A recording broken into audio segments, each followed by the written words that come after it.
Yes, good morning student. After the infrastructure, our today's and next chapter is environment and sustainable development. In this chapter, let's start the concept of environment, its problems and how to save environment.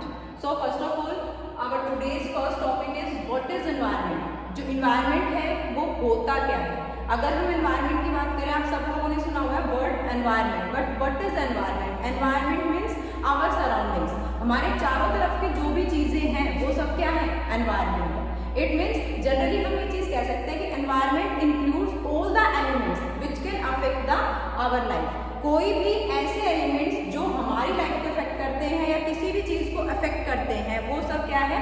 Environment है. So what is environment? Environment includes all the biotic and abiotic living elements which influence each other. कि जो element हमारे जो environment है, environment हमारा two types of element को exist करता है. दो एलिमेंट्स उसमें होते हैं, एक हमारे बायोटिक एलिमेंट्स होते हैं और एक हमारे अबायोटिक एलिमेंट्स होते हैं.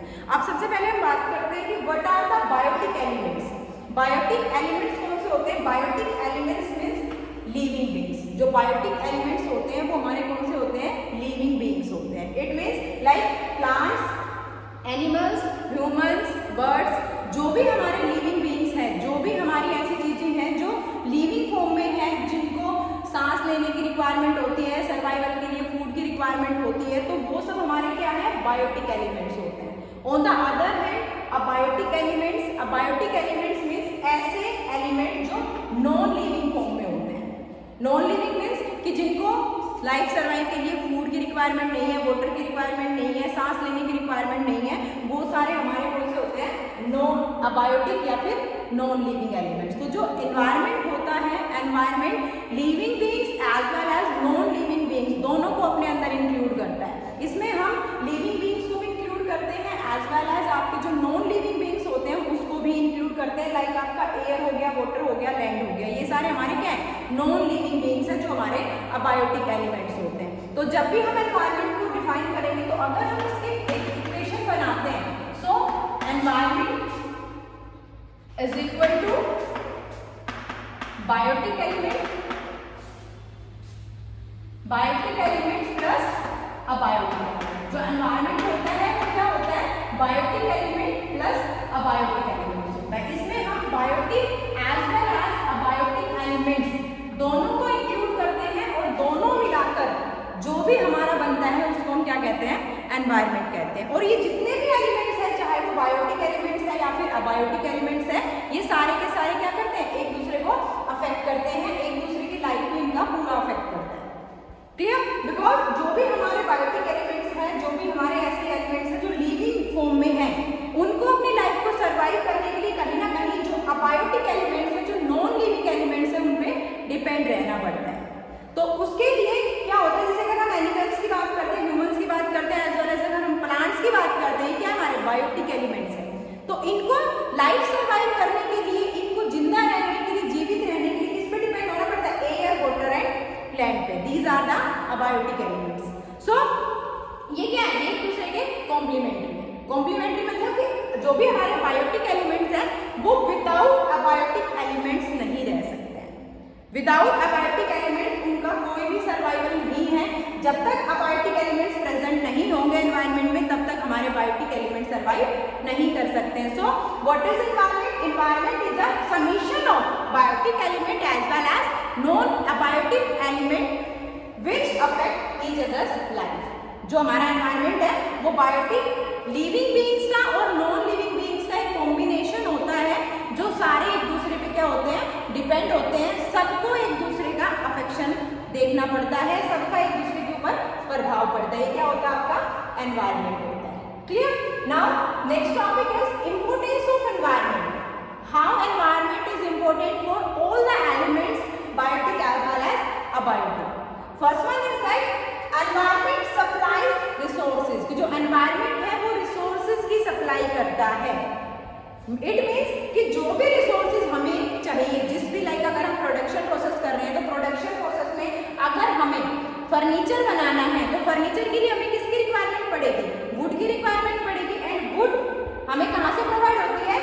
प्लांट से. And plant are the part of environment. Plant किसका पार्ट है? हमारे एनवायरनमेंट का प्लांट है। तो हमें यहाँ पे रॉ मटेरियल की रिक्वायरमेंट पड़ी। रॉ मटेरियल हमारा क्या था? वुड था, क्योंकि हमें इस वुड को किसमें कन्वर्ट करना था? फर्नीचर में कन्वर्ट करना था। तो जो भी हमारा ये रिसोर्स है, जो भी चीज हमें as a raw material production process में यूज करनी है, उसका क्या करेंगे हम? वो हमें कौन सप्लाई करेगा? एनवायरनमेंट सप्लाई करेगा। तो एनवायरनमेंट का सबसे बड़ा बेनिफिट या सबसे बड़ी इंपॉर्टेंस यही है कि जब भी हमें कोई भी चीज प्रोड्यूस करनी है, जब भी हमें कोई भी किसी भी टाइप का प्रोडक्शन करना है, तो जो एनवायरनमेंट होता है, environment provides us resources for that. जितने भी है प्लांट प्रोडक्शन के जो भी रिसोर्सेज है, लैंड, लेबर, कैपिटल, एंटरप्रेन्योरशिप, सारी चीजें हमें कौन प्रोवाइड कराता है? एनवायरनमेंट प्रोवाइड कराता है, because humans are also the part of environment. ये चीज भी हमारी एनवायरनमेंट का पार्ट है। सो जितने भी रिसोर्सेज हैं, उन सभी रिसोर्सेज की जो सप्लाई होती है वो कौन करता है? एनवायरनमेंट करता है। Clear? Now comes to the second one. Second one is environment assimilates waste.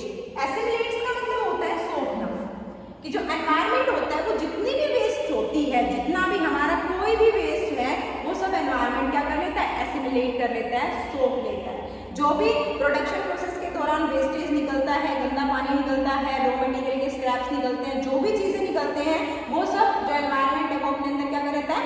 Absorb कर लेता है। इसको हम एब्जॉर्ब जो कैपेसिटी होती है एनवायरनमेंट की, वो भी बोल सकते हैं। Clear? Next one is environment sustains life. Environment जो है वो हमारी लाइफ को सस्टेन करता है, उसमें क्वालिटी डालता है। How it can be? Because environment includes all the जो भी हमारे we can say that oceans है, हिल स्टेशंस है, जितने भी हमारे टूरिज्म के प्लेसेस हैं, जितने भी हमारे टूरिस्ट प्लेस है, these all are the part of environment. सारे के सारे हमारे एनवायरनमेंट का पार्ट है। और वहाँ पे हर लोग अपनी वेकेशंस के लिए जाते हैं, घूमने जाते हैं, जिनसे उनकी लाइफ क्या होती है? सस्टेन भी होती है, एज वेल एज क्वालिटीफुल भी होती है। सो एनवायरनमेंट क्या करता है? एनवायरनमेंट लाइफ को सस्टेन भी करता है। सस्टेन कैसे करता है? By using air. We can breathe. Air का यूज करके ही हम सांस ले सकते हैं। तो उससे क्या होता है? उससे हमारी लाइफ में क्या बनी रहती है? सस्टेनेबिलिटी बनी रहती है। हमारी लाइफ जो है वो सस्टेन रहती है। साथ के साथ अगर हम घूमने फिरने जाते हैं तो वहां से हमारी लाइफ क्या बनती है? क्वालिटीफुल लाइफ बनती है। सो एनवायरनमेंट सस्टेन लाइफ भी करता है, एज वेल एज एनवायरनमेंट हमारी लाइफ को क्वालिटीफुल भी बनाता है। Clear? Now comes to the next topic. Next topic is carrying capacity of environment. Environment की कैरिंग कैपेसिटी क्या होती है? हम सब देखते हैं कि एनवायरनमेंट से जो भी रिसोर्सेज हमें मिलते हैं वो सारे फ्री ऑफ कॉस्ट होते हैं, फ्री ऑफ गिफ्ट होते हैं बाय द नेचर। क्लियर? हम उसका लगातार यूज करते हैं, लगातार उसका कंजप्शन करते हैं, बट हमेशा क्या होता है कि एनवायरनमेंट में उसका जो रिप्रोडक्शन है वो कंजप्शन से थोड़ा ज्यादा होता है। तो जो भी वो कंजप्शन का रिप्रोडक्शन होता है, जो भी वो रिसोर्सेज उनका रिप्रोडक्शन होता है, उसको हम कैरिंग कैपेसिटी ऑफ एनवायरनमेंट के नाम से डिनोट करते हैं। इट मीन्स कि जितनी भी चीजें हम यूज करते हैं, जितने भी रिसोर्सेज हम यूज करते हैं, उन रिसोर्सेज को दोबारा से रिन्यू कर देना एनवायरनमेंट की कैरिंग कैपेसिटी होता है। Clear? And environment crisis means environmental problems. कि एनवायरनमेंट में क्या होता है कि एक्सेसिव कंजप्शन हो जाना रिन्यूएबल के कंपैरिजन में। रिन्यूएबल कम हो, रिसोर्सेज कम बन के प्रिपेयर हो और उनका कंजप्शन लगातार बढ़ता जाए, जो अभी हमारे करंट चैलेंजेस में है। जैसा कि हम लगातार देख रहे हैं कि हमारे जो नेचुरल रिसोर्सेज है, जो हमें फ्री ऑफ कॉस्ट मिलते हैं, वो हमारे लगातार कंज्यूम ज्यादा हो रहे हैं और उनका जो रिप्रोडक्शन है वो धीरे धीरे नेचर में कम हो पा रहा है, जिसको हम क्या कहते हैं? एनवायरनमेंट क्राइसिस कहते हैं। Clear? Now next point is two basic problems related to environment. कि एनवायरनमेंट की जो टू बेसिक प्रॉब्लम्स है वो कौन कौन सी है? First one is pollution, second one is excessive exploitation of natural resources. यहाँ पे सबसे पहले हम बात करते हैं pollution. You all are very aware about the term pollution. आप सबको पता है what is pollution? Pollution means कि जो हमारा एनवायरनमेंट है वो कुछ सर्टेन गैसेस से मिलकर बना हुआ है। जैसे आपने पढ़ा होगा साइंस में कि हाइड्रोजन इतना है, नाइट्रोजन इतना है, ऑक्सीजन इतना है। तो वो क्या है कि वो हमारी गैसेस से मिलकर हमारा एनवायरनमेंट फॉर्मुलेट हो चुका है। उसमें hydrogen 78%, oxygen 21% and other gases 1%। Clear? तो जब वो जो हमारी गैसेस का अमाउंट है, जब उसमें कुछ ऐसे हार्मफुल चीजें मिल जाती है कि जिससे उनका बैलेंस जो है वो बिगड़ जाता है, तो उसको हम क्या कहते हैं? पोल्यूशन कहते हैं।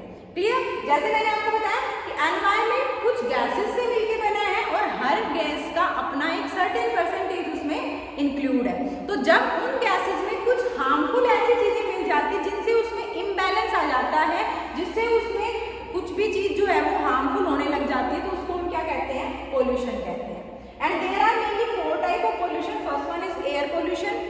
You all know about that very well, water pollution, land pollution and noise pollution. हमारे पास 4 टाइप के pollution हम देखते हैं. First one is your air pollution. Air pollution means कि जो हमारी एयर है, एयर में कुछ ऐसी हार्मफुल गैसेस का मिक्स हो जाना जिससे हमारी जो एयर है वो हेल्थ के लिए एज वेल एज अदर जो बायोटिक एलिमेंट्स हैं उन सब के लिए हार्मफुल हो जाती है. तो उसको हम क्या कहते हैं? एयर पोल्यूशन कहते हैं. एंड एयर पोल्यूशन के रीजंस क्या क्या है? जो हमारा करंट का जो डेवलपमेंटल प्रोसेस है, जिसमें हमने मेनली इंडस्ट्रियलाइजेशन पे फोकस किया हुआ है. तो इंडस्ट्री हम इतनी सारी लगा रहे हैं, बट जब उस इंडस्ट्री में प्रोडक्शन वर्क होता है तो वहां से बहुत सारी ऐसी पॉइजनिशियस गैसेस निकलती हैं जो एनवायरनमेंट में एयर में मिलके एयर को पॉल्यूट कर देती है. जब एयर हमारी उस वजह से पॉल्यूट होती है तो उससे हमारा एयर पोल्यूशन राइज होता है. क्लियर? एज वेल एज जो भी हमारे व्हीकल्स है, व्हीकल से जो भी हमारा स्मोक निकलता है, जो भी धुआं निकलता है, तो उससे भी एयर पोल्यूशन होता है. उससे भी जो हमारी एयर है वो पॉल्यूट होती है. और जो हमारा एयर है वो हमारे ब्रीदिंग के लिए एज वेल जो अदर लिविंग बींग्स हैं उन सब के लिए हार्मफुल हो जाता है. This is your air pollution. Then water pollution. Water pollution means कि जो भी हमारी वाटर बॉडीज है, चाहे वो रिवर्स है, चाहे वो पोन्स है, चाहे वो ओशियंस है, जितने भी हमारी वाटर बॉडीज है, जब वो हमारे पॉल्यूट हो जाते हैं बिकॉज हमारी इंडस्ट्रीज है एज वेल जो हमारी हाउस होल्ड सप्लाईज है, उनसे बहुत सारा ऐसा गार्बेज वेस्टेज निकलता है जो जाके वाटर बॉडीज में मिल जाता है. तो वाटर बॉडीज में जब वो मिल जाता है तो उससे जो वहाँ का वाटर होता है वो हमारा क्या हो जाता है? पॉल्यूट होता है. तो उसको हम क्या कहते हैं? वाटर पोल्यूशन कहते हैं. Then land pollution. Land pollution मतलब कि लैंड के ऊपर कुछ भी ऐसी गंदगी बिखेर देना जिससे उसकी जो सबसे ऊपर वाली जो फर्टाइल जो उसकी हम कह सकते हैं कि कैसे जो हम जब भी लेयर की बात करते हैं तो लैंड में हमारी कुछ लेयर्स होती है, तो उसमें जो सबसे ऊपर वाली लेयर होती है वो सबसे ज़्यादा फर्टाइल होती है. तो अगर हम उसमें कोई भी केमिकल डालते हैं या कोई भी ऐसी गंदगी डालते हैं जिससे उसकी जो फर्टिलिटी है, उसका जो उपजाऊपन है वो खत्म हो जाता है, तो उसको हम लैंड पोल्यूशन बोलते हैं. क्लियर? Then noise pollution. शोर शराबे से होने वाला जो पोल्यूशन होता है उसको हम क्या कहते हैं? नॉइज पोल्यूशन कहते हैं. जैसे मशीन बहुत तेज चलती कंपनियों में, आज देखते हो आप साउंड सिस्टम्स की जो आवाज़ होती है वो बहुत सारी होती है. तो उस टाइप से जो पोल्यूशन होता है वो कौन सा होता है? नॉइज पोल्यूशन होता है. क्लियर? सो इन पोल्यूशन में हम क्या पढ़े हैं? पोल्यूशन क्या होता है? पोल्यूशन मीन्स कि जब भी हमारे एनवायरनमेंट में जो भी एक सर्टेन परसेंटेज में गैसेज अवेलेबल है, उन गैसेज में जब भी कोई भी ऐसी एलिमेंट्स या ऐसी अदर गैसेज का मिल जाना जो हार्मफुल होती है ऑल द बायोटिक एलिमेंट्स के लिए, तो उसको हम क्या कहते हैं? पोल्यूशन कहते हैं. एंड जनरली पोल्यूशन 4 टाइप्स में: air pollution, water pollution, land pollution and noise pollution. Now comes to the second problem of environment, that is excessive exploitation of natural resources. की जो डेवलपमेंट हमारा प्रोसेस है, development process की वजह से हमारे जो भी रिसोर्सेज हैं उनका जो एक्सप्लॉयटेशन है वो एक्सेसिव हो रहा है. एक्सेसिव मीन्स कि डिमांड ज़्यादा है और सप्लाई कम है. रिन्यूअल बहुत कम हो पा रहे हैं बट कंज्यूम बहुत ज़्यादा हो पा रहे हैं. तो इस वजह से हमारे सामने 2 प्रॉब्लम सामने हम देखते हैं. First one is deforestation and second one is degradation of land. Deforestation means कि जो भी हमारे फॉरेस्ट हैं उनकी लगातार कटाई हो जाना, और इसके रीजन बहुत सारे हैं. For the industrial development as well as for the urbanization हमें ये सब चीज़ें करनी पड़ती है, क्योंकि जब भी हम हर कोई भी ऐसा एरिया है अगर उसमें इंडस्ट्रियलाइजेशन करते हैं तो इंडस्ट्रीज को एस्टेब्लिश करने के लिए उस एरिया को क्लीन करना पड़ता है, और वहाँ से जितने भी ट्रीज होते हैं, जितने भी प्लांट्स होते हैं, उन सबको कट करना पड़ता है. तो जब एक्सेसिव कटिंग ऑफ प्लांट्स होता है तो उसको हम क्या कहते हैं? डिफॉरेस्टेशन कहते हैं. Clear? Degradation of land. Land मैंने आपको बताया कि लैंड में कुछ लेयर्स होती है, जो सबसे ऊपर वाली लेयर होती है वो सबसे ज्यादा फर्टाइल होती है. तो किसी भी रीजन से उस ऊपर वाली जो लेयर है उसका डिग्रेडेशन हो जाना, उसका खराब हो जाना जो होता है वो डिग्रेडेशन ऑफ लैंड होता है. जैसे इसमें हम इरोजन ऑफ लैंड कह सकते हैं. एकदम से बाढ़ आ गई तो जैसे ही तेज जो पानी का फ्लो बहुत तेज था, वाटर फ्लो ज्यादा था, तो उस वजह से उस वाटर फ्लो क्या किया उसने कि वो उस ऊपर वाली जो फर्टाइल जो हमारी लेयर थी, मोस्ट फर्टाइल जो लेयर थी, वो उसको अपने साथ बहा के ले गया. तो उससे क्या हो गया? हमारा डिग्रेडेशन ऑफ लैंड हो गया. Clear? These are the 2 basic problems of environment. First one is your pollution and second one is excessive exploitation of natural resources. This is all over about your environment and its introduction. In the next class, we will discuss about the causes of environmental degradation as well as how to solve the environment process. Okay?